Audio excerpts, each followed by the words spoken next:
Hi friends, India के education system में बहुत बड़ा चेंज होने जा रहा है और इस वीडियो में हम इसी के बारे में बात करेंगे। पहले हम अप टू 12th स्टैंडर्ड के स्ट्रक्चर में क्या चेंज हुआ है इसके बारे में बात करेंगे। तो चलो शुरू करते हैं। पहले अप टू 12th स्टैंडर्ड 10+2 ऐसा स्ट्रक्चर होता था, लेकिन अब 5+3+3+4 ऐसा स्ट्रक्चर होगा। चलो फ्रेंड्स, इस स्ट्रक्चर का थोड़ा और नॉलेज लेने की कोशिश करते हैं। पहले 5 इयर्स की एक स्टेज होगी जिसे फाउंडेशन स्टेज कहा है।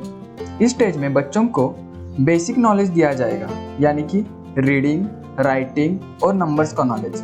इस स्टेज में बच्चों को किताबों का बोझ कम होगा और खेलकूद के साथ नॉलेज देने की कोशिश होगी। इस स्टेज में प्री प्राइमरी के लिए 3 इयर्स होंगे। इसके बाद फर्स्ट स्टैंडर्ड और सेकेंड स्टैंडर्ड के लिए 2 साल, यानी कि ये फाउंडेशन स्टेज 5 इयर्स का होगा। इसके बाद जो स्टेज आएगा, यह स्टेज 3rd स्टैंडर्ड से 5th स्टैंडर्ड तक होगा।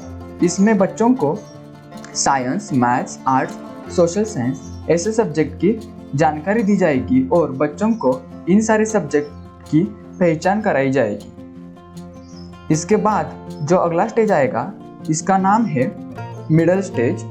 इस स्टेज में 6th स्टैंडर्ड से लेकर 8th स्टैंडर्ड शामिल होगा। 6th स्टैंडर्ड से एक नया सब्जेक्ट बच्चों को पढ़ने को मिलेगा, उसका नाम है कोडिंग। यानी कि अब बच्चे 6th स्टैंडर्ड से ही कोडिंग करना सीख जाएंगे। और इसके साथ ही अब स्टूडेंट्स 6th स्टैंडर्ड से इंटर्नशिप भी कर सकते हैं, यानी कि किसी स्टूडेंट को पेंटर बनना है तो वह 6th स्टैंडर्ड से ही एक पेंटर के यहाँ काम करने जा सकता है, यानी कि इंटर्नशिप करने जा सकता है। इससे बहुत सारा फ़ायदा होगा स्टूडेंट्स को, क्योंकि इंटर्नशिप करने से प्रैक्टिकल नॉलेज स्टूडेंट को मिलेगा और एक स्पेशलाइजेशन भी आ जाएगा।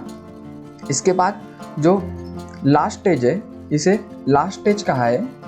इस स्टेज में 9th से 12th स्टैंडर्ड शामिल होंगे और इस स्टेज में बच्चों को एक स्पेशलाइजेशन, मतलब किसी स्पेसिफिक सब्जेक्ट में स्पेशलाइजेशन करने का मौका मिलेगा।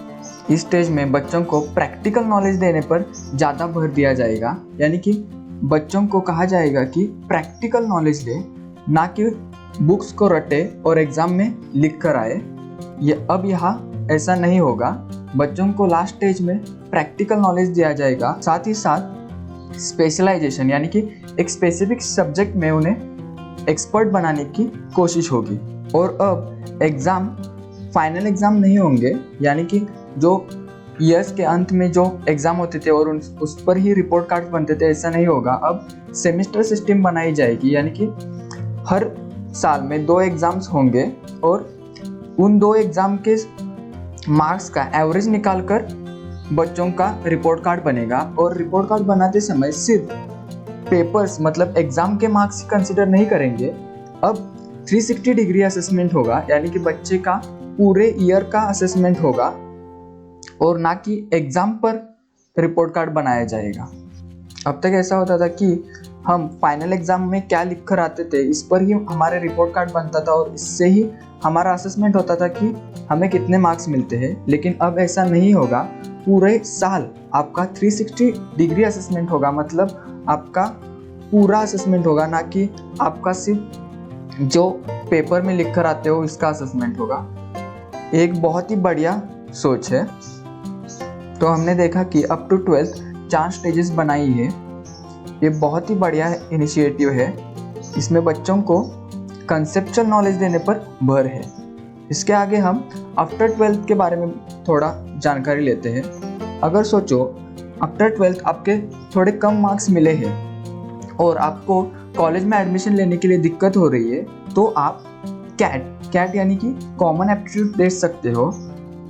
इसके बाद आपके कॉमन एप्टीट्यूड टेस्ट के मार्क्स और जो आपके मार्क्स है, इससे आपका एक स्कोर बनाया जाएगा और इस स्कोर के आधार पर आपको कॉलेज में एडमिशन मिल जाएगा। इसके बाद हम थोड़ा ग्रेजुएशन के बारे में बात करते हैं। ग्रेजुएशन जो है, अब मल्टी एंट्री और मल्टी एग्जिट बना दिया है। मतलब आप कभी भी एंट्री कर सकते हो और कभी भी एग्जिट कर सकते हो।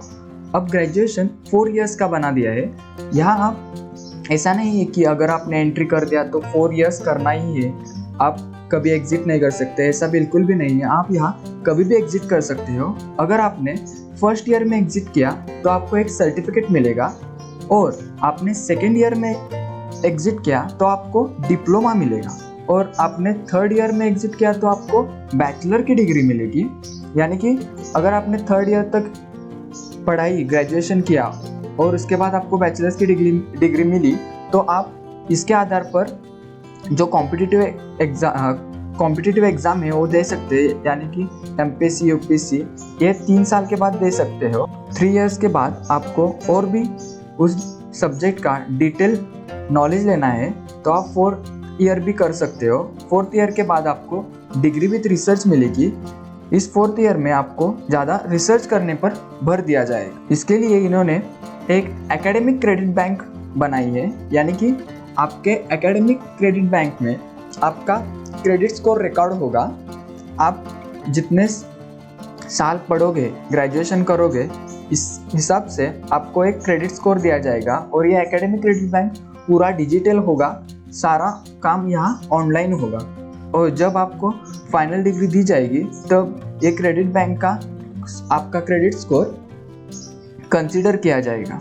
इसके बाद हम एक बहुत ही बढ़िया चेंज के बारे में बात करेंगे, जो है फीस के रिलेटेड। पहले स्कूल और कॉलेजेस जितनी फीस चाहे उतनी लगा लेते थे और स्टूडेंट से बहुत सारे फीस कलेक्ट करते थे। लेकिन अब से मैक्सिमम फीस, यानी कि अब गवर्नमेंट डिसाइड करेगा कि स्कूल और कॉलेजेस मैक्सिमम कितने फीस ले सकते हैं। ये बहुत ही बढ़िया कंसेप्ट है। इससे बहुत सारे स्टूडेंट्स का फ़ायदा होगा। आपको रट्टा मारना नहीं सिखाया जाएगा। इसके बदले आपको हर टॉपिक का अंडरस्टैंडिंग करने की कोशिश होगी। इससे अब जो बच्चे रट्टा मारते थे वो टॉप नहीं करेंगे। जो बच्चे अंडरस्टैंड करके सब्जेक्ट का नॉलेज लेंगे वही बच्चे अब टॉप करेंगे। और हमारे चैनल का मोटो भी यही है कि बच्चों को कंसेप्चुअल नॉलेज और अंडरस्टैंडिंग देना।